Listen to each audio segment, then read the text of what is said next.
अब SQL server में हमने करना क्या है, आप लोगों ने सबसे पहले इसको अपने पास इंस्टॉल कर लेना है और आपने चेक करना है कि ये वर्किंग कंडीशन में हो। यस, इट्स 2019 और मैंने आपसे कहा था कि मैं इसको इंस्टॉल करके देखूंगी। अगर आप भी अपने पास इंस्टॉल कर लेते हैं तो देयर इज़ नो इशू, ठीक है। इसको आसानी से मैंने इंस्टॉल कर लिया था। इसकी इंस्टॉलेशन के अंदर मुझे कोई भी इशू नहीं आया जैसे प्रीवियस वर्जन में आता था।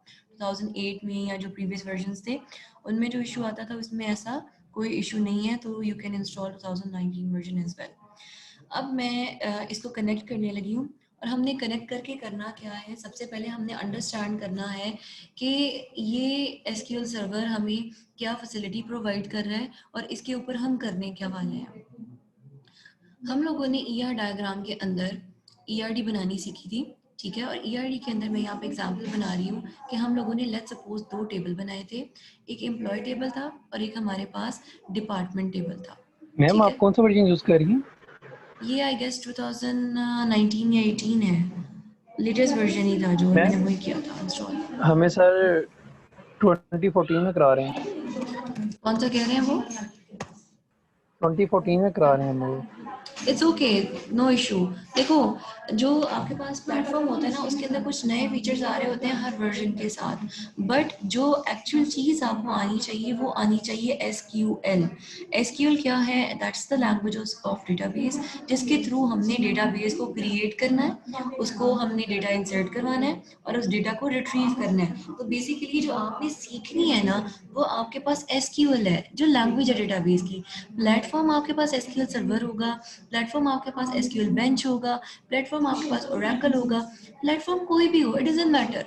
प्लेटफॉर्म चेंज होते रहेंगे, इम्प्रूव होते रहेंगे, लेकिन जो लैंग्वेज है ना वो लैंग्वेज है एसक्यूएल, स्ट्रक्चर्ड क्यूरी लैंग्वेज। वो लैंग्वेज आपको आनी चाहिए। अगर आपको सी प्लस प्लस लैंग्वेज आती है तो प्लेटफॉर्म आपके पास गोल्डन है, टर्बो है, आपके पास डेव है, आपके पास कोड ब्लॉक है, आपके पास विजुअल है, इट डजंट मैटर, ठीक है। तो प्लेटफॉर्म क्या आपके पास लेके आता है, कुछ नए फीचर्स लेकर आ रहा होता है, but you need to have grip on your language, ठीक है। तो यहाँ पे मैं आपको बताऊंगी कि लैंग्वेज कौन सी है, लैंग्वेज के कितने पार्ट्स हैं और हमने आज जो पार्ट स्टार्ट करना है वो कौन सा है। तो ईआर डायग्राम के अंदर हम लोगों ने बनाया था डिज़ाइन अपनी डेटाबेस का। लेट्स सपोज मैं कहती हूँ कि डिज़ाइन ये था कि एक डिपार्टमेंट के अंदर मल्टीपल एम्प्लॉयज काम कर रहे हैं। तो ये मैनी का सिंबल यहाँ पे था। एक एम्प्लॉय एट लीस्ट एक डिपार्टमेंट में होगा एंड एट मैक्स जो कार्डिनलिटी है उसमें मैंने कहा था कि वो एक ही डिपार्टमेंट का एम्प्लॉय हो सकता है, लेकिन एक डिपार्टमेंट के अंदर 0 और मैनी एम्प्लॉयज काम कर रहे होंगे। तो यहाँ पे ऑप्शनैलिटी क्या थी? 0 थी। अब ये हमने ईआर डायग्राम बनाई। ईआर डायग्राम बनाते हुए हम लोगों ने क्या किया था, एट्रीब्यूट्स को भी डिफाइन कर लिया था। फॉर एग्जाम्पल हमने कहा था कि डिपार्टमेंट के लिए हम लोग क्या नोट कर रहे होंगे, डिपार्टमेंट के लिए हम कह रहे होंगे कि हमारे पास डिपार्टमेंट की आईडी होगी, डिपार्टमेंट का नेम होगा, उसकी लोकेशन होगी। एम्प्लॉय के लिए हमारे पास क्या होगा, एम्प्लॉय के लिए हमारे पास हमने एम्प्लॉय का एक आईडी या एम्प्लॉय कोड ये रखना है, फिर एम्प्लॉय का फर्स्ट नेम हमने स्टोर करवाना है,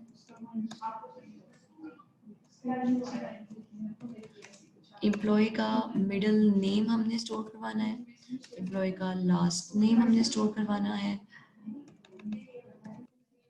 इसकी salary, date of joining, date of birth and हमने एम्प्लॉय के लिए उसका ईमेल एड्रेस भी स्टोर करवाना है। अब देखो यहाँ पे 2 चीज़ें मैंने लिखी हैं। एक मैंने लिखा है कि मैंने एम्प्लॉय का डिपार्टमेंट के साथ रिलेशन ड्रॉ कर लिया इस ईआरडी की फॉर्म में। दूसरा मैंने लिखा है कि इन दोनों एंटिटीज के लिए एट्रीब्यूट्स मुझे कौन से स्टोर करवाने हैं। ये हमारे पास हो गया है लॉजिकल डिजाइन, ये हमारे पास हो गई है ईआरडी। अब हम लोगों ने हमेशा ईआरडी को डिस्कस करते हुए ये बात की थी कि जब भी हम ईआरडी बनाते हैं तो ईआरडी हमारे पास एक मैप है, एक स्ट्रक्चर है कि हमारे पास ये सिस्टम बनने कैसे जा रहा है। ये हमारे पास हो गया मैप, डिजाइन। अब इस डिजाइन को हमने इम्प्लीमेंट करना है। इम्प्लीमेंट करने के लिए जो हमारे पास लैंग्वेज है हमारे पास एसक्यूएल। एसक्यूएल क्या है? Structured Curie language. इस लैंग्वेज को इम्प्लीमेंट करने के लिए हमें प्लेटफॉर्म चाहिए, ठीक है। प्लेटफॉर्म हमने चूज किया है एसक्यूएल सर्वर, ठीक है। माइक्रोसॉफ्ट का एसक्यूएल सर्वर हमने प्लेटफॉर्म चूज किया है। अब ये जो स्ट्रक्चर्ड क्यूरी लैंग्वेज है ना, इस लैंग्वेज के हमारे पास मल्टीपल पार्ट्स हैं, ठीक है। सबसे पहले है हमारे पास DDL। ये आप लोगों ने पढ़ा है DDL क्या है?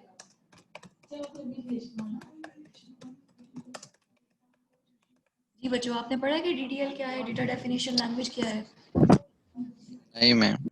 ओके, स्ट्रक्चर्ड क्यूरी लैंग्वेज के हमारे पास मल्टीपल पार्ट्स हैं। जो एसक्यूएल है ना, डेटाबेस की लैंग्वेज, इसके हमारे पास मल्टीपल पार्ट्स हैं। पहले मैं इनके नाम लिखती हूँ, मैं फिर इनकी डिटेल आपको बताऊंगी। सबसे पहले हमारे पास DDL, then we have DML, data manipulation language. उसके बाद है हमारे पास DRL, जिसे हम कहते हैं कि हम डेटा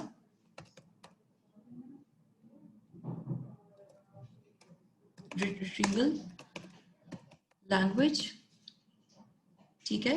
DRL हमारे पास है। DRL के बाद हमारे पास एक लैंग्वेज का पार्ट है जिसे हम कहते हैं DCL, data control language. DCL, data control language. अब हमारे पास SQL के ये पार्ट्स काम क्या कर रहे होते हैं?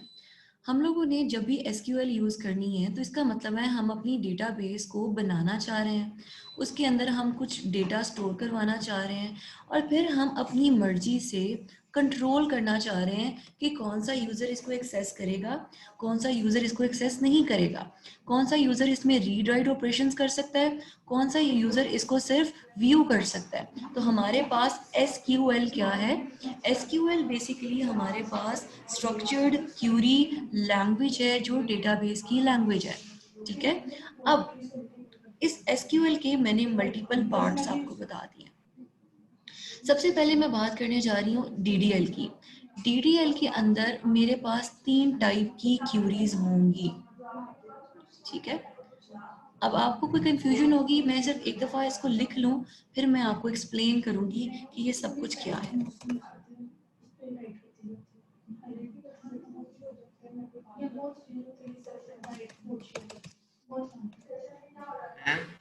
जी जी। मैम अगेन अलाउ करिएगा, वो मेरा नेट ऑफ हो गया था।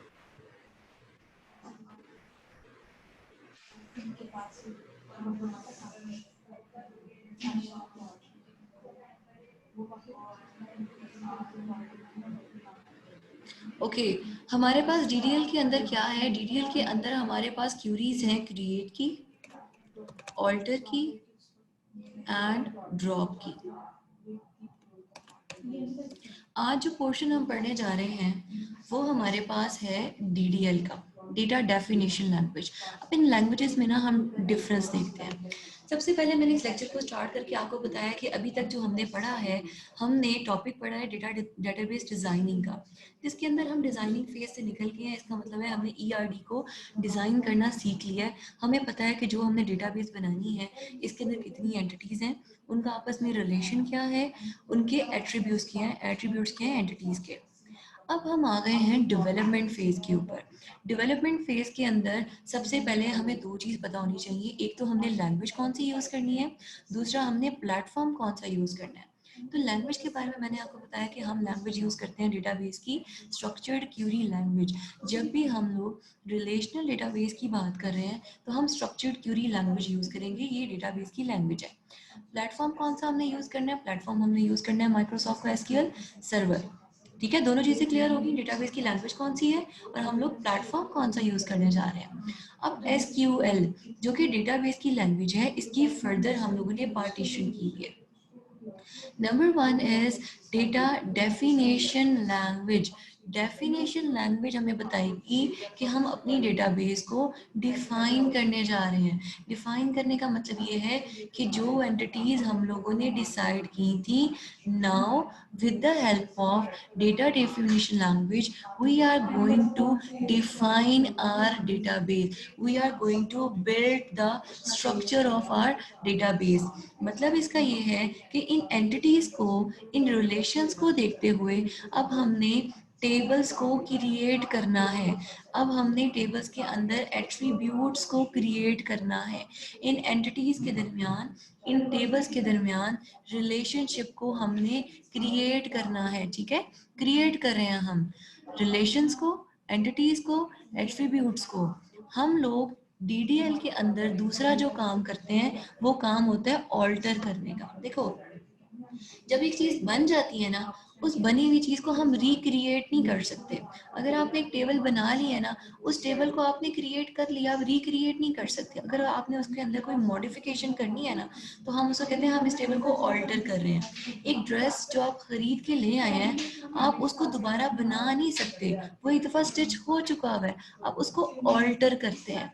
ठीक है, तो डेटा डेफिनेशन लैंग्वेज के अंदर सबसे पहला हम काम क्या करते हैं, हम अपनी डेटाबेस को क्रिएट करते हैं। उसको क्रिएट करते हुए कोई चीज अगर हमसे गलत हो जाती है, कोई चीज हमसे मिस हो जाती है, तो हम उस डेटाबेस को, उस टेबल को जो बन चुकी हुई है, उसको हम ऑल्टर करते हैं।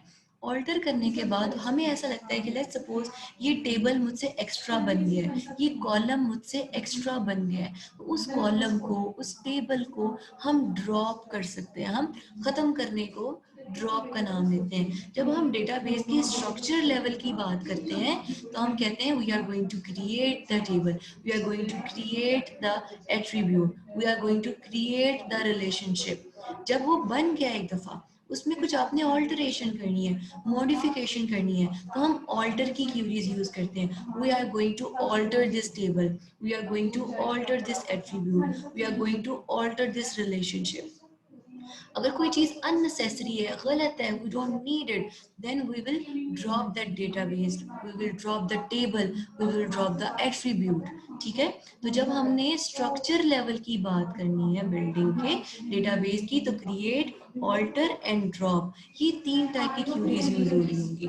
ठीक है, इस ईआरडी को देखते हुए जब हमने डेटाबेस को क्रिएट करना है, तो डेटा डेफिनेशन, डेफिनेशन से पता लगता है कि we are defining something, we are defining the structure of our database. एक दफा जब डेटाबेस बन गई, तब किस चीज की बारी आएगी, तब बारी आएगी डेटा को इंसर्ट करने की, तब बारी आएगी डेटा को अपडेट करने की, तब बारी आएगी डेटा को डिलीट करने की। ठीक है, तो हमारे पास डीएमएल क्या है, डेटा डेफिनेशन लैंग्वेज। इसके अंदर अब हम डेटा के साथ काम करते हैं। डीएमएल में हम किसके साथ काम करते हैं जी बच्चों, हम लोग डीएमएल में, डेटा मैनिपुलेशन लैंग्वेज में काम करते हैं डायरेक्टली डेटा के साथ। डेटा को इंसर्ट करवाते हैं, डेटा को हम अपडेट करवा रहे होते हैं, और डेटा को हम डिलीट कर रहे होते हैं। ठीक है, दोबारा गौर से बात सुनो। डेटा डेफिनेशन लैंग्वेज के अंदर हम डेटाबेस को डिफाइन कर रहे हैं कि कितने टेबल होंगे, कितनी हमारे रिलेशंस होंगे, कितने एट्रीब्यूट्स होंगे, उनकी डेटा टाइप्स क्या होंगी, कौन सा कॉलम नल होगा, कौन सा कॉलम नॉट नल होगा, कौन सा कॉलम यूनिक होगा। ठीक है, जब हमने वंस अपनी डेटाबेस को डिफाइन कर लिया है, तो हम डीएमएल की बात करते हैं। डीएमएल के अंदर हमारे पास इंसर्ट, अपडेट एंड डिलीट आता है। एक बच्चे ने कहा है कि डीएमएल में सिलेक्ट भी होता है। यस, वी कैन से कि हम डीएमएल में सिलेक्ट को लेके आ रहे हैं डेटा को मैनिपुलेशन के दौरान, बट मैं सिलेक्ट के अंदर, सिलेक्ट को डीआरएल के अंदर कंसीडर कराती हूँ, क्योंकि डीआरएल क्या है, data retrieval language. Data retrieval language के अंदर हम डेटा को रिट्रीव करते हैं, तो सिलेक्ट की क्यूरी को मैं यहाँ पे कंसीडर करवाती हूँ। But yes, you can say कि डेटा मैनिपुलेशन के अंदर भी हम सिलेक्ट को लिख रहे होते हैं। क्यों, बुक्स के अंदर डेफिनेशंस के अंदर मेंशन है कि सिलेक्ट की क्यूरी यहाँ पर आती है, बट सिलेक्शन जो है this is also the part of data retrieval language. अभी आज के लिए इन लैंग्वेजेस के जो क्यूरीज हैं हम यहीं तक उसको एक्सप्लोर करेंगे। यहाँ तक करने के बाद हम लोग आगे जाएंगे। ओके, अभी आपको ये चीज समझ में आ गई होगी कि आज हमने क्या पढ़ना है। आज हम स्टार्ट करने जा रहे हैं, आज हमने स्टार्ट करना है from here, data definition language से। और डेफिनेशन लैंग्वेज के अंदर पर्टिकुलरली जो चीज़ हमने पढ़नी है वो क्रिएट की क्यूरीज है। ठीक है, आज हमने क्या पढ़नी है, हमने क्रिएट की क्यूरीज पढ़नी है। तो हम स्टार्ट करते हैं कि क्रिएट का काम क्या होता है और क्रिएट हमें कैसे हेल्प आउट करता है।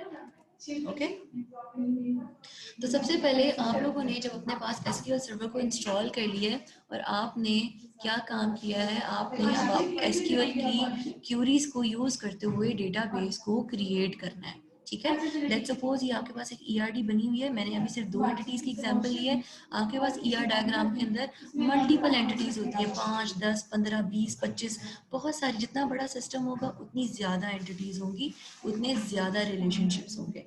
लेकिन चूंकि अभी हम स्टार्ट कर रहे हैं तो हम स्टार्ट करेंगे इन 2 एंटिटीज के लिए। Let's suppose we are going to create a database for employ management system.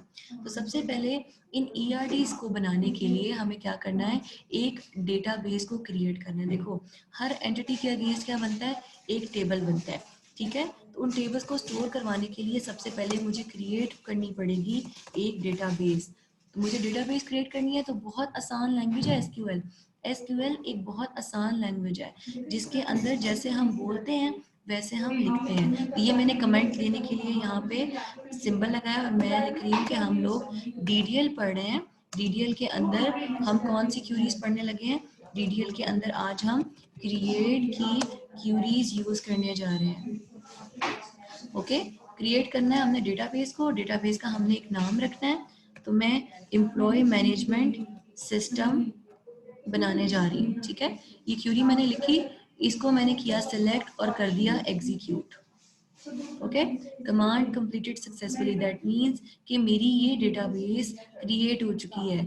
मेरे पास इस डेटाबेस नाम के फोल्डर के अंदर अब ईएमपी सिस्टम नाम की एक डेटाबेस आ गई है। आपको पता है ये डेटाबेस मैंने क्यों क्रिएट की है, ये मैंने इसलिए क्रिएट की है ताकि जितनी एंटिटीज के अगेंस्ट मैं टेबल बनाऊं वो इस एक फोल्डर के अंदर लाए करते हो। ये मेरा एक डेटाबेस का काम है जो कि एक जगह पे मैं सिंक्रोनाइज्ड अरेंज करके रखना चाह रही हूँ। हमारे पास मल्टीपल डेटाबेसेस होंगी। ठीक है, हो सकता है कि हम जिस सिस्टम में काम कर रहे हैं, एक तरफ हमारे पास यूएमएस हो, एक पास मेरे पास जो पेरोल सिस्टम है, एक तरफ मेरे पास अटेंडेंस सिस्टम है। तो ये मल्टीपल डेटाबेसेस एक सर्वर के अंदर लाई कर सकती हैं। ठीक है, तो जिस सिस्टम के ऊपर, जिस डेटाबेस के ऊपर मैं काम करने जा रही हूँ, इसका नाम है ईएमपी सिस्टम। ओके, यहाँ तक सबको क्लियर है? किसी को कोई एम्बिगुइटी, कोई डाउट, कोई प्रॉब्लम? जी मैम क्लियर है। ओके, यहाँ पे मैंने ये डेटाबेस क्रिएट किया है जिसके अगेंस्ट यहाँ पे डेटाबेसेस नाम के फोल्डर में लेफ्ट साइड पे आप देख सकते हैं कि इस नाम का एक फोल्डर क्रिएट हो गया है। अब इस फोल्डर को जब मैंने एक्सपैंड किया है तो मुझे मल्टीपल फोल्डर्स नज़र आ रहे हैं। जैसे जैसे हम पढ़ते जाएंगे हम अंडरस्टैंड कर लेंगे कि इन फोल्डर्स के अंदर क्या चीज़ें आती हैं। For now I will show you कि टेबल नाम के फोल्डर को जब मैंने एक्सपैंड किया है तो इसमें कोई टेबल नहीं आ रहा, सिर्फ सिस्टम के अपने कुछ फोल्डर्स मजीद यहाँ पे मौजूद हैं। अब मुझे क्रिएट करनी है tables.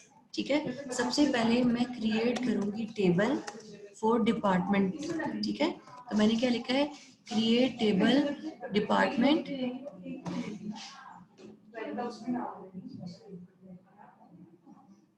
Okay, create table department. अब मुझे डिपार्टमेंट का टेबल क्रिएट करना है। मैम उसको वो यूज वाला नहीं आएगा क्रिएट के बाद?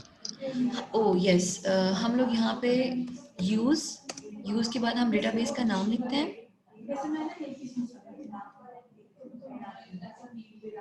किसी का कैमरा ऑन है बेटा, कैमरा ऑफ कर दो। हमजा नदीम,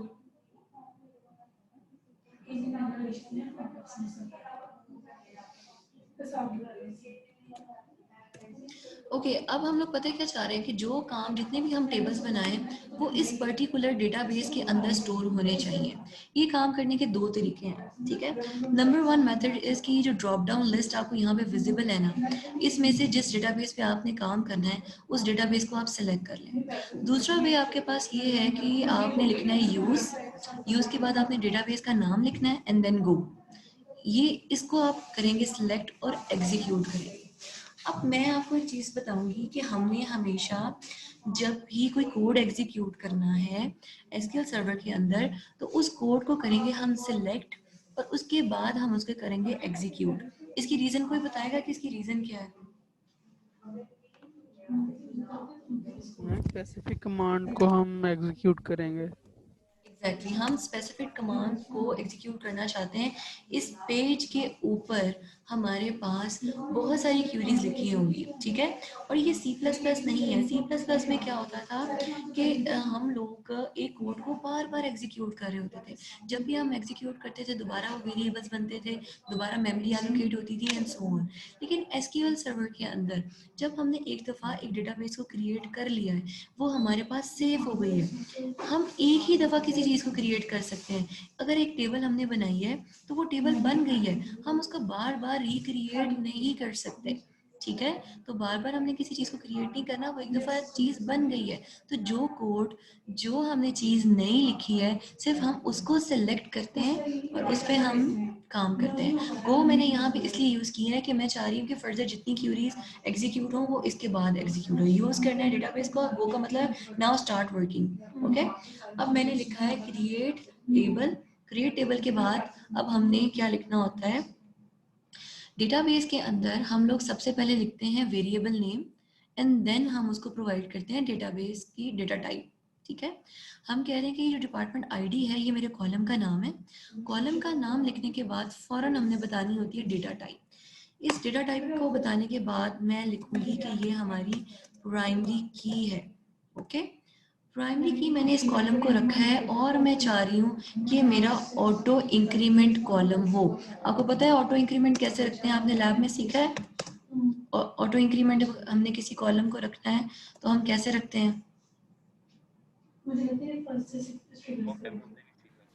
ओके नहीं मैम। अगर हम प्राइमरी की कॉलम को ऑटो इंक्रीमेंट रखना चाहते हैं तो हम लिखते हैं आइडेंटिटी, ठीक है। आइडेंटिटी के बाद ये पेयर ऑफ ब्रैकेट हम लगाते हैं। पेयर ऑफ ब्रैकेट में हम बताते हैं कि हमारा जो आईडी है वो स्टार्ट कहाँ से होगा और हर नेक्स्ट आने वाली आईडी को इंक्रीमेंट कितना मिलेगा। इसका मतलब ये है कि जब मैं डेटा इंसर्ट करना शुरू करूँगी तो जो मेरा पहला रिकॉर्ड होगा उसको प्राइमरी की असाइन होगी 1, ठीक है, पहले रिकॉर्ड को। अगले रिकॉर्ड को क्या होगा 1 इंक्रीमेंट होगा 1 में और फिर उसको नेक्स्ट जो आईडी असाइन होगी वो होगी 2, देन 3, देन 4। तो ये हमने ऑटो इंक्रीमेंट यहाँ पे प्रोवाइड कर दिया। हम ऑटो इंक्रीमेंट के अंदर अगर कह देते हैं 10, ठीक है, तो इसका मतलब है कि हर आने वाला जो रिकॉर्ड होगा वो 10 इंक्रीमेंट के साथ हमें प्राइमरी की असाइन करवा रहा होगा, ठीक है। तो यहाँ पे सबको आइडेंटिटी कॉलम क्लियर है जी। ये गो और इसका दोबारा बता रहे हैं। देखो हम लोगों ने क्या कहा है, हम लोगों ने पेज के ऊपर कोड लिखा है, एक बहुत सारा कोड लिखा हुआ है, ठीक है। मैंने वहाँ पे लेट्स सपोज सबसे पहले लिखा था क्रिएट डेटाबेस, उसके बाद मैंने बहुत सारे टेबल्स को यहाँ पे क्रिएट करना शुरू कर दिया। अब मैंने उसे क्या कहा है एसक्यूएल सर्वर को कि यूज़ करो इस डेटाबेस को जिसका नाम ये है एंड गो का मतलब है now you can start working on this database, कि अब आगे जितना भी कोड लिखा हुआ है वो आपने इस पर्टिकुलर डेटाबेस के अंदर ही स्टोर करवाना है, उसको इसी डेटाबेस के अंदर परफॉर्म करना है। तो इस पर्पस के लिए यहाँ पे हमने गो लिखा। ये कीवर्ड्स हैं जो लैंग्वेज ने हमें प्रोवाइड किए हुए हैं फॉर द फंक्शनैलिटी। ओके अब क्रिएट टेबल डिपार्टमेंट के बाद जब हमने किसी एक कॉलम को एक्सप्लेन कर लिया है, एक कॉलम के बारे में हमने सारी बात बता दी है, तो नेक्स्ट कॉलम को एक्सप्लेन करने से पहले आप कॉमा लगाएंगे। कॉमा के बाद दूसरा कॉलम आप यहाँ पे मेंशन करेंगे। दूसरे कॉलम का नाम है डिपार्टमेंट नेम। कॉलम नेम जी जी आइडेंटिटी का भी बता दें। आइडेंटिटी हमने यूज किया है ऑटो इंक्रीमेंट के लिए। हम जा रहे हैं कि जो हमारी प्राइमरी की कॉलम है उसको हमें वैल्यू खुद से असाइन ना करनी पड़े, ठीक है। अगर हम ऑटो इंक्रीमेंट नहीं रखते ना तो उस केस में क्या होगा, उस केस में जब हमारे पास डिपार्टमेंट टेबल बनेगा ना, ये डिपार्टमेंट टेबल जब हमारा क्रिएट हो रहा होगा तो हमारा जो प्राइमरी की कॉलम है, प्राइमरी की कॉलम को हमें खुद से हमेशा वैल्यू असाइन करनी पड़ेगी, ठीक है, 1, फिर हमें अगले रो के लिए लिखना पड़ेगा 2, लेट्स सपोज नेक्स्ट टाइम हम लिख देते हैं 5, ठीक है। तो हमें खुद से असाइन करनी पड़ेगी प्राइमरी की। लेकिन अगर हम आइडेंटिटी यूज करते हैं तो आइडेंटिटी क्या करता है, वो ऑटो इंक्रीमेंट रखता है। हमें इस कॉलम की वैल्यू अब खुद से नहीं एंटर करनी पड़ेगी, हम इस कॉलम को स्किप करेंगे और डेटा लिखवा रहे होंगे सिर्फ डिपार्टमेंट का नाम और डिपार्टमेंट की लोकेशन, ठीक है। ये जो वैल्यू है ये आपका एसक्यूएल सर्वर ऑटो इंक्रीमेंट के साथ लिखवाता जाएगा, ठीक है। क्लियर है यहाँ पे बात? ऑटो इंक्रीमेंट क्लियर हुआ है? ऑटो इंक्रीमेंट के लिए हम यूज करते हैं आइडेंटिटी। आइडेंटिटी हमने लिखा और पेयर ऑफ ब्रैकेट के अंदर हमने बताना है कि जो हमारी प्राइमरी की कॉलम है उसकी स्टार्टिंग वैल्यू क्या होगी और हर नई आने वाली वैल्यू में इंक्रीमेंट कितना हो रहा होगा, ठीक है। तो ये जो पहले वाला वन है ये हमें बताता है कि हम लोग सीडिंग क्या कर रहे हैं और फिर अगला हमें बता रहा है कि इसमें इंक्रीमेंट क्या हो रहा है। एक कॉलम की बात खत्म हो गई। अब हम बताएंगे कि दूसरे कॉलम का नाम है डी नेम और इसकी डेटा टाइप है एन वार 4। एन वार 4 का डिफरेंस पता है मैम मेरा सबको? क्वेश्चन है। जी जी बेटे। मैम एक तो मैंने ये पूछना था आइडेंटिटी का जो ये इंक्रीमेंट है ये हम 0 से स्टार्ट नहीं करेंगे? 0 का मतलब ये होगा कि आपके पास इंक्रीमेंट कुछ हो ही नहीं रहा। देखो 1 में जब आप प्लस करते हो 0 तो वो किसके इक्वल आता है, 1 के, ठीक है। तो ये तो हमेशा आपकी जो प्राइमरी की को रिटर्न कर रहा होगा 1 1 1 और प्राइमरी की तो 1 हो ही नहीं सकती, ठीक है। प्राइमरी की हमेशा 1 नहीं हो सकती। एक हम रिकॉर्ड को तो 1 दे देंगे लेकिन दूसरे रिकॉर्ड को हम 1 1 असाइन नहीं कर सकते हैं। तो हम कह रहे हैं कि स्टार्ट होगा 0। जब भी हम किसी को रोल नंबर असाइन करते हैं तो सिंपल 0 तो असाइन नहीं करते ना। अगर हम सीड करते हैं 0 से, हम कहते हैं कि जो पहला डिपार्टमेंट है ना उसको हमने आईडी असाइन कर दिया 0 एक लॉजिकली हम असाइन नहीं कर रहे होते हो क्योंकि अगर हमने कोई स्टूडेंट भी अपने पास एडमिट किया है तो स्टूडेंट का रोल नंबर होता है 001 होता है, लाइक वो 1 से स्टार्ट हो रहा है। और 0 इसलिए कह रहे होते हैं कि हमने हंड्रेड्स के अंदर स्टूडेंट एक क्लास में एनरोल करने होते हैं, ठीक है। तो यहाँ पे हम लोग हमेशा 1 से स्टार्ट करते हैं और हम लोग उसमें इंक्रीमेंट लॉजिकली दे रहे होते हैं 1 का, ठीक है। तो पहला जो रिकॉर्ड आएगा उसकी आईडी होगी 1। नेक्स्ट वाले का क्या होगा, नेक्स्ट वाले का हमारे पास 1 + 1 2, फिर 2 + 1 3, फिर 3 + 1 4। तो इस तरह से हम इंक्रीमेंट करते जाते हैं। अब हमारे पास जब हमने स्ट्रिंग के लिए स्ट्रिंग को स्टोर कराना है तो स्ट्रिंग के लिए हमारे पास डेटा टाइप कौन कौन सी अवेलेबल है, हम डेटा टाइप्स को पढ़ लेते हैं। डेटा टाइप्स हैं हमारे पास मैम इसमें 4। मेरा एक और क्वेश्चन है जी मैम। जी बेटा जी बेटा। मैम यहाँ पे हमें कैसे पता चलेगा, इस तरह हम इंक्रीमेंट करवाते जाएंगे तो ये तो इन्फिनाइट नहीं हो जाएगा? देखो क्योंकि हमें पता ही नहीं है कि कहाँ तक हमने करवाना है। 1 + 1 + 1 पता नहीं कहाँ तक चलता रहेगा। अब देखो ये हम लोग ना C++ का प्रोग्राम नहीं लिख रहे हैं जिसमें हमने स्पेसिफाई करना होता है कि हमारे पास कितने स्टूडेंट्स आ सकते हैं। हमारे पास लिमिटेड नहीं है, हमारे पास हम जितने चाहें एम्प्लॉयज़ को स्टोर करवा सकते हैं। बिकॉज अगर मैं सुपीरियर ग्रुप ऑफ कॉलेजेस की बात करूँ, ठीक है, सुपीरियर ग्रुप ऑफ कॉलेजेस के अंदर हमारे पास मल्टीपल एम्प्लॉयज़ हैं और कोई मैंने रिस्ट्रिक्शन नहीं लगाई हुई कि मैक्सिमम